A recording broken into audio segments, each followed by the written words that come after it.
One ticket for six.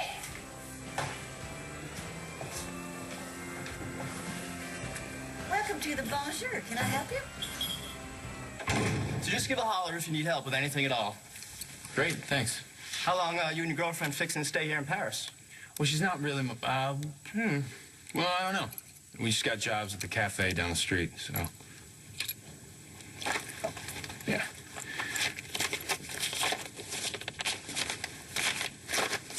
Glad to hear you all be staying on a while. Yep. We'll be staying on a while, unless my girlfriend gets her memory back and realizes she's Gigi. Yeah, I need a table for 3, please. Kimberly, I have a bone to pick with you. Yeah, well, I have a bone to pick with you too, Clint. Okay. Table for 3. Right this way. Hey. What is Rex doing here? How did he find me? Well, Shane. We ran into Mo and Noel at the motel, and they are having a wonderful time strategizing how to win the pie contest with the Gigi Marasco special. With Gigi's inspiration, who needs strategy? Well, I agree with you, but Shane seems to think they need all the help they can get, so he stayed with them, and it's just you and me here. I'm really glad you came here. It means a lot to me. Yeah, me too. I'm glad too. The Bonjour looks just wonderful. It's exactly the same as it was when Gigi and I worked here. A little different. You're thinking about him, aren't you? Yes. Yeah, I'm thinking about Charlie. Dear Clint, I know you sent someone looking for me. Please call off your dogs. I'm sorry if this sounds harsh, but I believe in keeping it quick and clean and honest is the best way. I have met someone else and have fallen in love, and he's better suited to me and free to be with me. So, I've moved on. Hope you have too. Sincerely, Kimberly Andrews. No, I never wrote that. What do you mean you never wrote it? And I sure as hell didn't meet someone else unless it was a prison guard. What are you trying to say? I've been in jail, Clint. In Kentucky. That's why I wrote you a letter asking you for help, and then you blew me off. I would never do that. Oh, yeah? But you did. Dear Kim, I am in receipt of your letter. I'm sorry I will be unable to help you with your legal problems given my own. Please do not contact me again. Sincerely, Clint. And I'm cold. That is a lie. I never wrote that. Charlie did a really wonderful job rebuilding this place, don't you think? Is that really what you're thinking about? Charlie's wonderful construction skills? I miss him sometimes. But you know what happened, and unfortunately, much as we would like to change the past, we can't. Yeah, I hear you.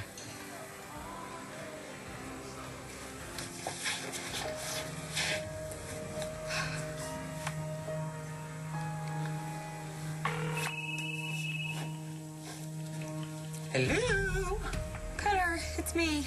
Hey, you're gonna love this place. We've got a vibrating bed. You put quarters in it, and... We have a problem. Rex just walked in the door. What? How, did he see you? No, not yet. He's with some lady. But I don't know. Him being here just feels like... What? Maybe him being here is like a sign. Maybe I should go out there and confront him right now.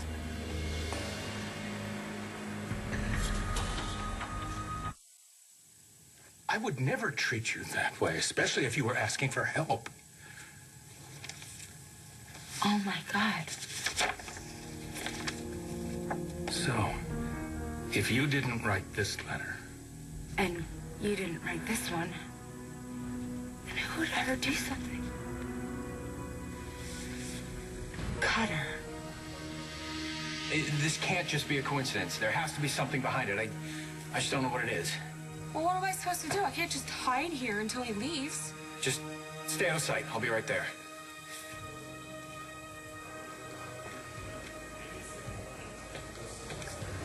Have you, talked to Charlie since he left Nambu? No. Mo and Noel keep in touch with him, but they're very careful never to mention him to me. I think that's enough nostalgia for one night, don't you? It's kind of hard to avoid here. Well, that's true. A lot of memories for us both. I remember the first time I saw Gigi. Here I was standing over there. I was on my phone. And she came walking in behind me. She's barely in the door, and she's already giving Mo hell. Not in a mean way, but, you know, in a Gigi way. I think I'm familiar with that. She was just about to go in there, and I called out to her. I can almost see her there now. So, shorts. When I saw Gigi standing there, I thought that I was hallucinating or dreaming. I can imagine. You know, we hadn't seen each other since high school. And she was still so beautiful. I mean, what are the odds for us to bump into each other in a diner in Paris, Texas, all those years? An amazing coincidence. Rex, I hope you don't mind if I ask you this, but Natalie and Shane have both told me that you have seen Gigi since she died, or thought you had. Yeah. For a while, I believed it was Gigi's ghost. You know that's perfectly natural, right? I mean, when someone you love so much dies, your imagination just goes into overdrive. And it feeds on the grief and the love and the desire to have her back. I wish. What do you mean? It turns out I really was seeing Gigi's face. It just wasn't on Gigi.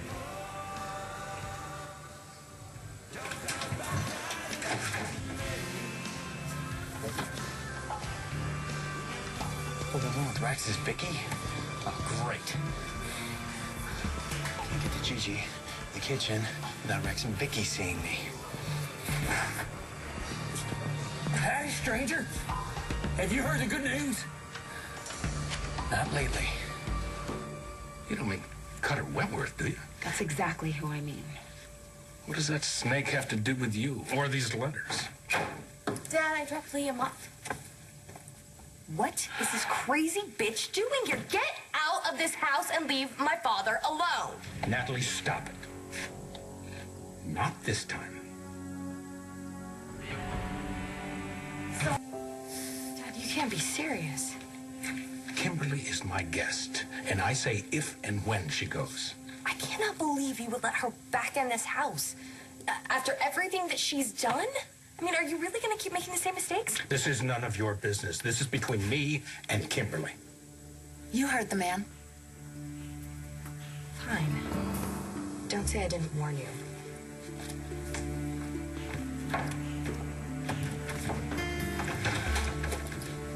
Thanks for taking my side. Clearly, someone is going out of their way to keep us apart. But what has this got to do with Cutter Wentworth? Okay. Might as well know the whole truth if we're ever going to trust each other again. I'm listening. You're not going to like it. Try me. Cutter is my brother. Your brother? Yeah, that's right. He's not the best one at that. He's the one who framed me for a murder he committed. Murder? Yeah, it's a long story. Thankfully, your son Rex is the one who got me out of jail. If Cutter is your brother, then who are you? Okay, you're really not gonna like this one. I'm the real Aubrey Wentworth. Oh, God. So does that mean you were part of Cutter's plan to scam the Buchanans? No. No, Clint, I had nothing to do with that, I swear. Cutter and I hadn't spoken for years. I had no idea what him and Aubrey were doing to your son Joey and the rest of your family. You didn't? Of course not. Never. I mean, let's be real. He read that we had gotten married. I'm sure that's what gave him the idea in the first place. Well, that's certainly not your fault. Thanks. So anyways, let's get back to these phony kiss-off letters. Yeah, how do you think Cutter pulled that off? He must have intercepted my real letter. How? I don't know. And then he sent us these nasty fake ones to keep us from hooking up. That way I couldn't tell you what he was up to, and you would stop looking for me. That's crazy. Can you think of another explanation? No. Because I never wrote you a letter saying I wouldn't help you. And I never received a letter saying that you were in jail. So, as crazy as it must sound, I think you're probably right. Yeah. Your brother is some piece of work. Yeah, you're telling me. He's a con artist and a cheat and a forger and a liar. And worse. Stacy is alive and had surgery to look like Gigi? So she could take Gigi's place, yeah. Oh my God, how? What was she going to do? Kim doesn't know, and I don't even want to think about it. That's horrible. To think that someone as wonderful as Gigi would have her life taken over by someone as miserable as Stacy? Hun, if you're gonna hide out in the kitchen while I'm doing all the work, then we got a problem. I tell you what, brother, I'm gonna make this offer. Praise the Lord. But you need to do something for me in return.